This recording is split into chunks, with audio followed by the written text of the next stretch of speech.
This is the story of Fred and Betty Laleman, more specifically, Fred Laleman, who is the father of this family of 77 people and 57 direct descendants.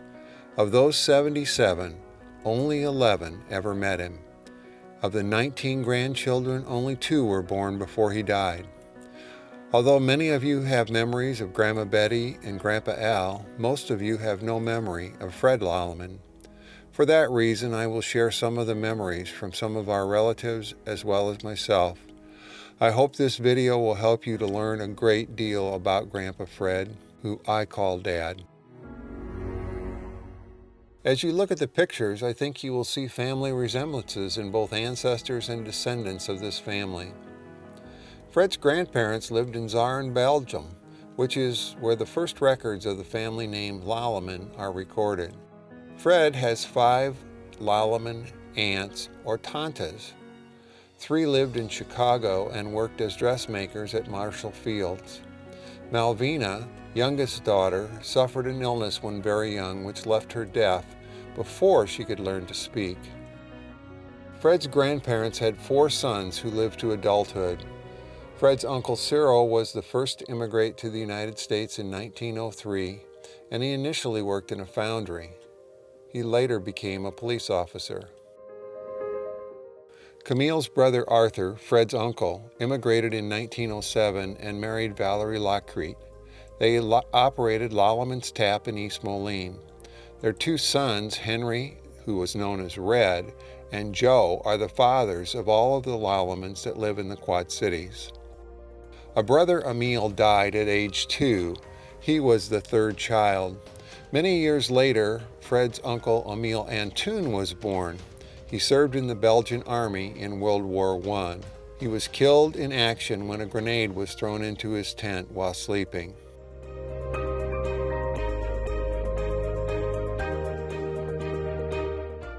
In 1905, Fred's father Camille immigrated to the United States, following his younger brother Cyril to East Moline. Camille was 25 years old.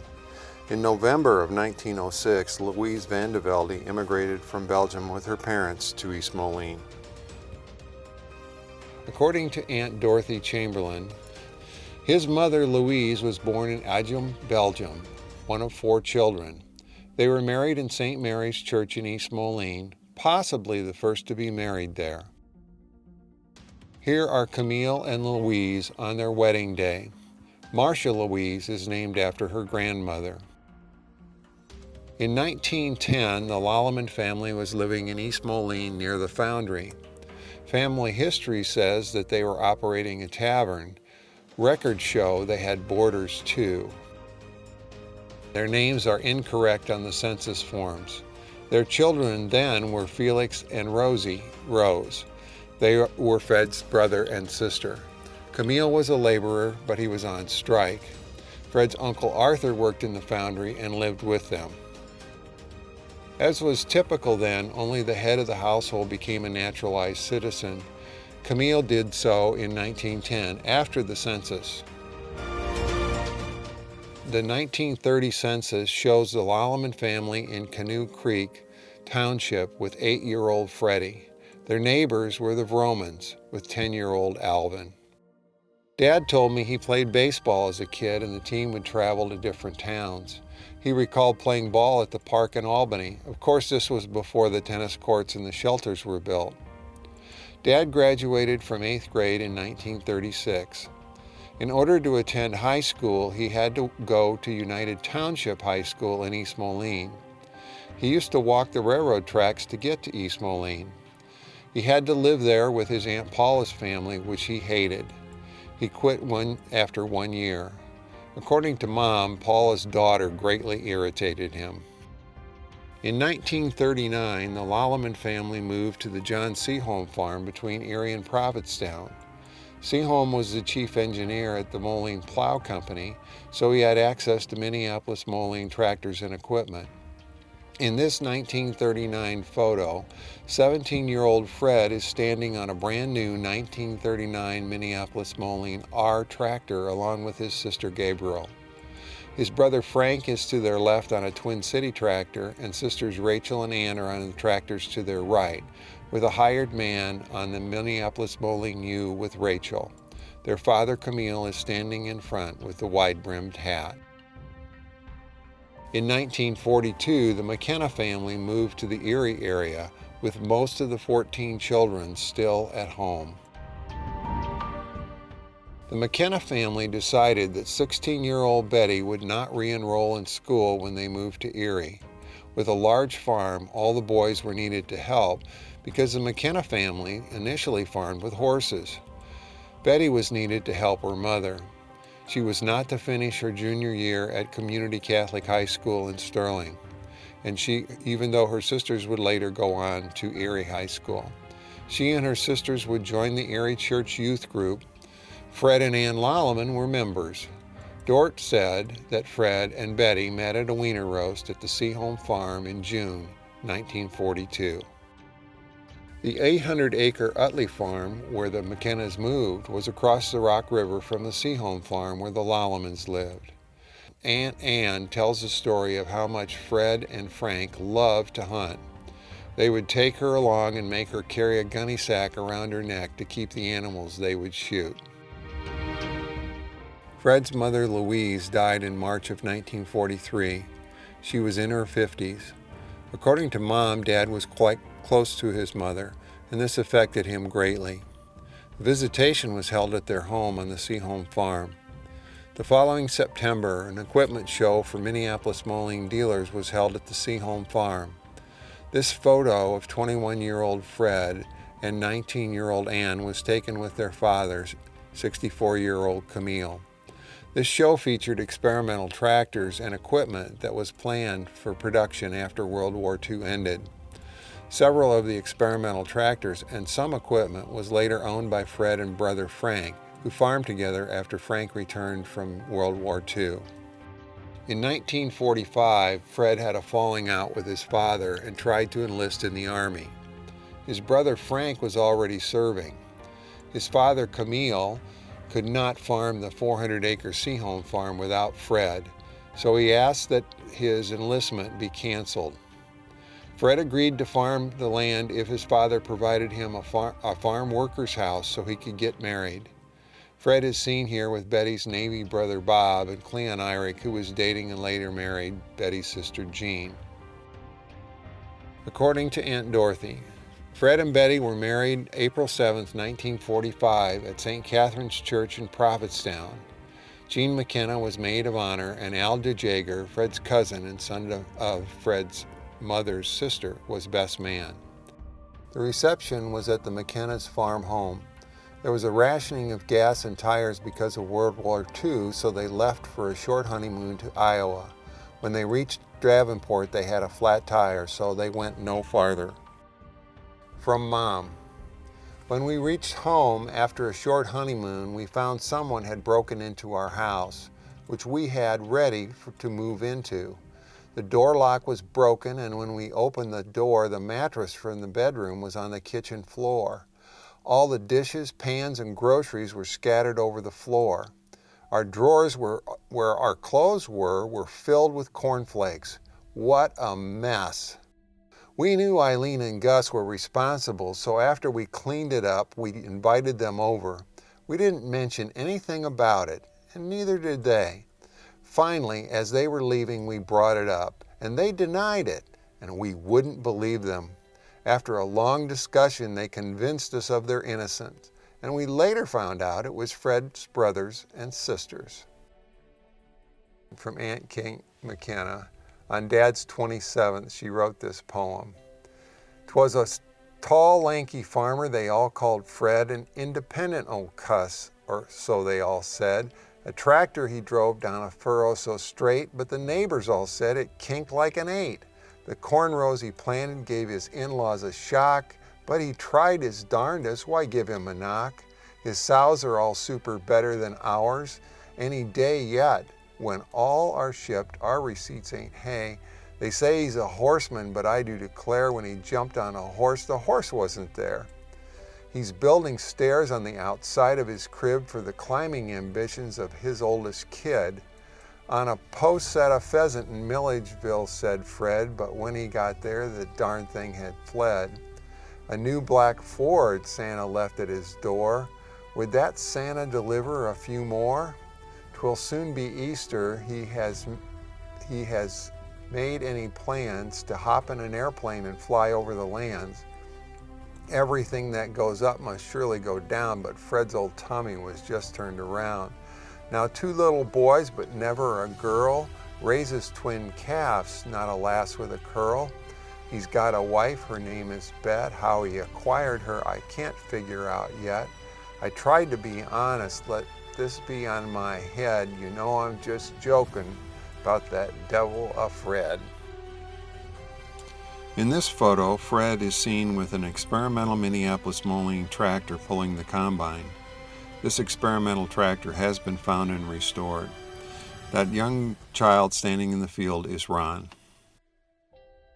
After World War II, the Lalemans left the Seaholm farm. Fred and Frank tried farming together on a large farm outside of Prophetstown. After trying to live together in the main house, Fred and Betty moved to the smaller hired man's house.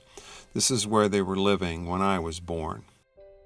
Teresa Chamberlain Anderson said this, "Looking back, I can't remember a time that your dad was in anything other than a good mood.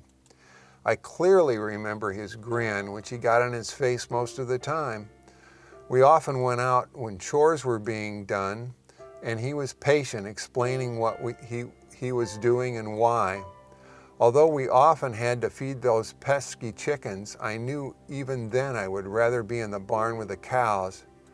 When we got caught doing things that we probably shouldn't have been doing, as all good cousins do, I don't remember him losing his temper." This was taken in 1950 at Father Leo's ordination. This is from Laura Chamberlain Curry, The Bartender's Story. First, the attached photo was in Mom and Dad's wedding book. Mom told us Fred was the bartender at one of their receptions on their wedding day. They actually had 3 receptions that day, so we are guessing this is the one held at Grandma and Grandpa's home. We are not sure who the woman is in the photo, but maybe you can help with that. From Teresa Anderson, when our dad or mom spoke of your dad after he died, they almost always went back to good memories they had shared together. I remember Dad and your mom laughing together at Geneseo Hospital Long-Term Care about New Year's Eve's parties before I came along, and about Jack Eddy, a friend of my dad, and one of those parties ending up with his car on the top of a corn cob pile while on a trip to town to get more liquor for the party. They just laughed and laughed about some of these times.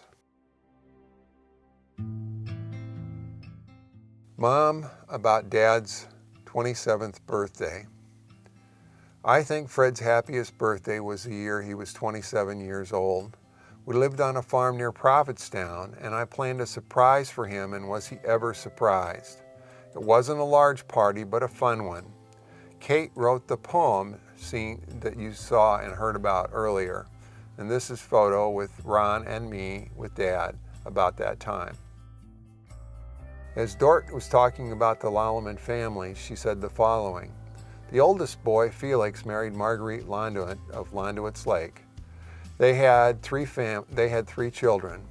Felix died of a heart attack in 1960. The oldest girl, Rose, married John DePape. They had 2 children, but one died as a youngster. The next 2 were the twin girls, Rachel and Gabriel. Rachel, who married Jerome Marks, everybody knew as Bob, had 2 girls. Gabriel married Charles Doogie and had 3 children. Can you find Fred in the photo?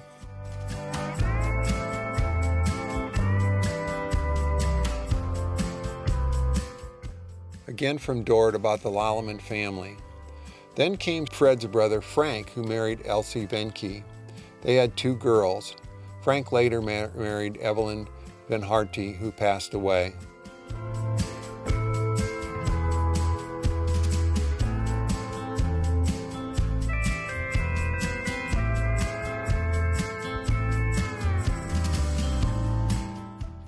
Card playing was part of almost every family get-together. Here Fred is playing with Dale and Grandpa Roy McKenna on his right, Gus Witterongo with his back to the camera, and Bob McKenna and others across the table.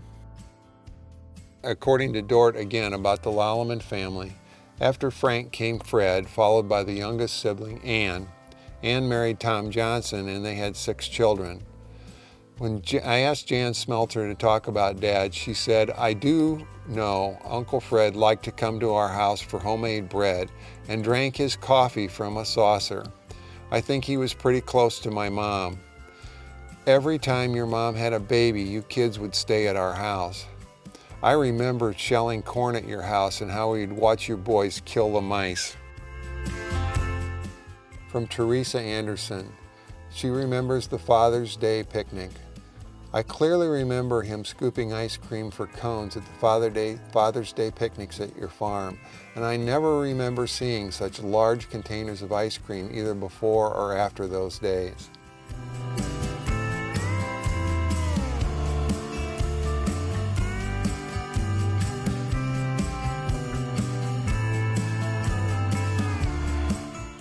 From Cynthia Chamberlain Ellsbury. "As a kid, I remember having to look way up to see Uncle Fred's face."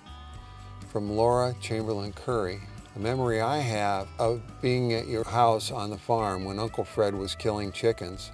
I remember being amazed at the chickens still running around after he chopped off their heads." Again from Cynthia. "I remember him sitting around the kitchen table at the old farm with my parents, both him and Dad smoking cigarettes, and him telling us kids to get out of the kitchen and go play. I'm pretty sure it was because the 4 of them wanted to talk about adult stuff. He always told us kids to not go into the upstairs bedroom at the end of the hall. Of course, as soon as no one was around, Darla and I would sneak into the older boys' room to see what was so secretive. Hey, we never even found their Playboys. I remember when I got older, Uncle Fred and Rick talking politics in the kitchen at the new farm place.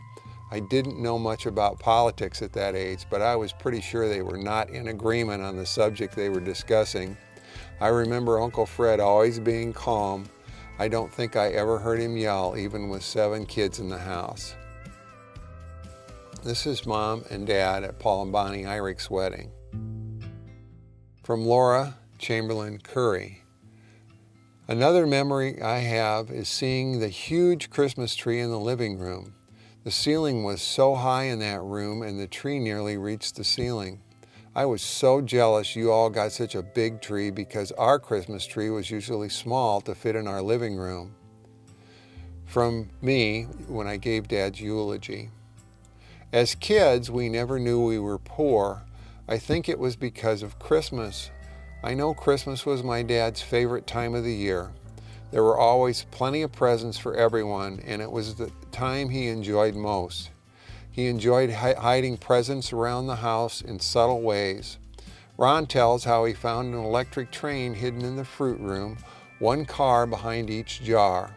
Or when he had carefully hidden Mom's watch that she wanted very badly and she accidentally stumbled on it. But in his last Christmas, when he was in his glory, Marcia wanted a horse. 'No, you can't have one.' 'No, we can't afford a horse.' Then he promptly went out and bought her one. Side note, he bought it from the Swansons, and that was when Greg met Dad."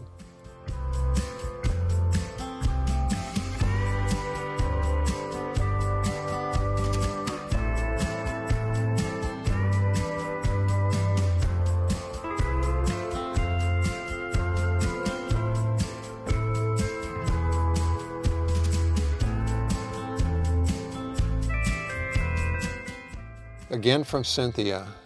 "But I think the biggest thing I remember about Uncle Fred and Aunt Betty is how holy they were. They were such a great role model for all of us McKenna kids. Once during Lent, we were saying the rosary, and Betty and Fred pulled in, came through the kitchen into the living room, knelt down, and joined in. Not a beat of that rosary was missed, almost like it was an everyday occurrence. When Uncle Fred passed, I was devastated. He was the first person to die that I was so close to. I was mad at God for a long time because I saw how hard it was on Aunt Betty and all their kids. They had to grow up way too soon. They leaned on each other and we let them lean on us. And to this day, the Lalemans have remained a strong family unit that I know Uncle Fred is so proud as he looks down from heaven. I am so thankful and very lucky to be so close to the Laleman family. This is the farmhouse at the Sieben farm, which actually wasn't owned by Sieben, but rather his wife. We lived on the farm for almost 20 years. Mary Beth, Tim, Jeff, and Marcia were born while we lived there. This is at the Sieben farm. Dad liked to sit out in the yard at the end of the day. Note the dog enjoying the shade he provided. This is from Dad's eulogy. Dad was a great kidder. I don't know anyone who my dad really knew who escaped a ribbing he could give out. He'd wink his eye and you knew he was setting someone up. Then would come the joke. No one was immune, even his college-educated kids, who he would give a hard time to because they couldn't count the hogs coming out of the hog house.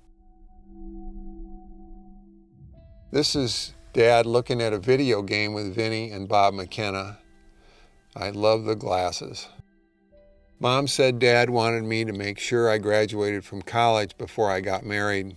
I did, one day before our wedding.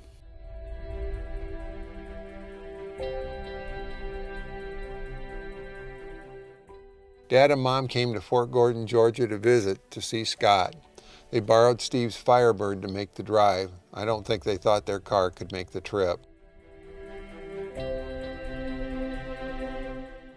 And this is Dad with his oldest grandson, Nate.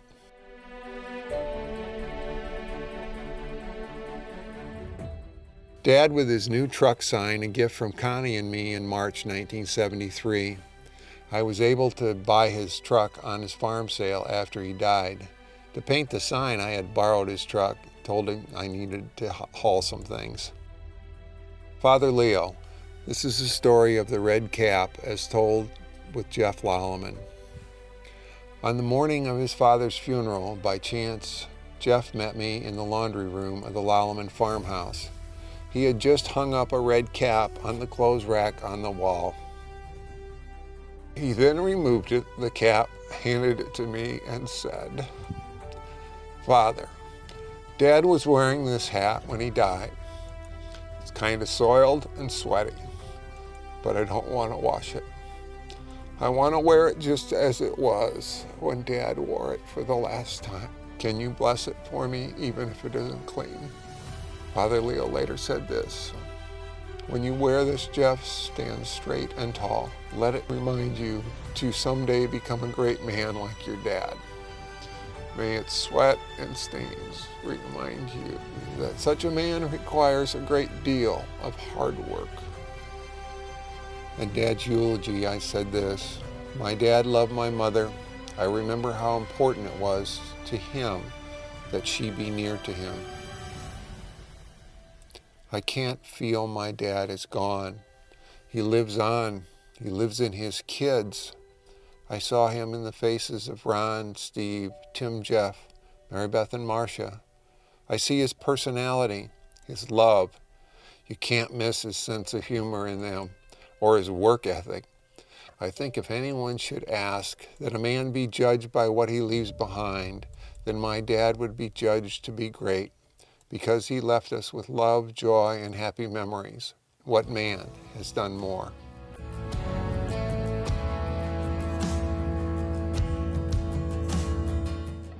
Al Vroman had been a neighbor and friend of the Lalemans. Struggling to survive in the Great Depression, he developed a determination to live a better life. Through hard work, he saved his money. His effort and ingenuity led to financial success. Eventually, he and his wife Gladys were able to purchase a farm and start the Rustic Inn restaurant. A friend to all, Al's personality, business sense, and Gladys's creativity made the business thrive. Betty and Fred Laleman were frequent customers. When Gladys died after a long struggle with cancer, Al was devastated. Then a letter of comfort arrived. Betty had a gift for expressing the right words of comfort and hope. Still recovering from the loss of Fred, her words touched Al deeply, and he immediately drove to see her. Thus began a relationship which would span over 42 years. It was Al who would become stepdad to Betty and Fred's children, or as Al would say, the boys and the girls. Al would become Grandpa Al to Betty and Fred's 19 grandchildren. Mom and Al made a life for the growing families of Lalemans and Vromans. At Al's passing, the grandchildren came to see their Grandma Betty and pay respects to their beloved adopted Grandpa Al. You are their legacy. You are their proudest achievement. I dream in color, you're black and white. And I prefer the country, your city lights. But we made our bed and it feels just right. So I'll stay here with you for the rest of my nights. You're not much for taking chances, but you've taken a chance on me. And now we're building bridges as far as the eye can see. And I never thought I'd find anything close to all that I knew you would be. Ain't it beautiful? Darling, beautiful. With you here next to me. Oh, it's beautiful, the life that we've made here. Oh, it's beautiful, and I don't want to take it for granted. You're not much for taking chances, but you've taken a chance on me.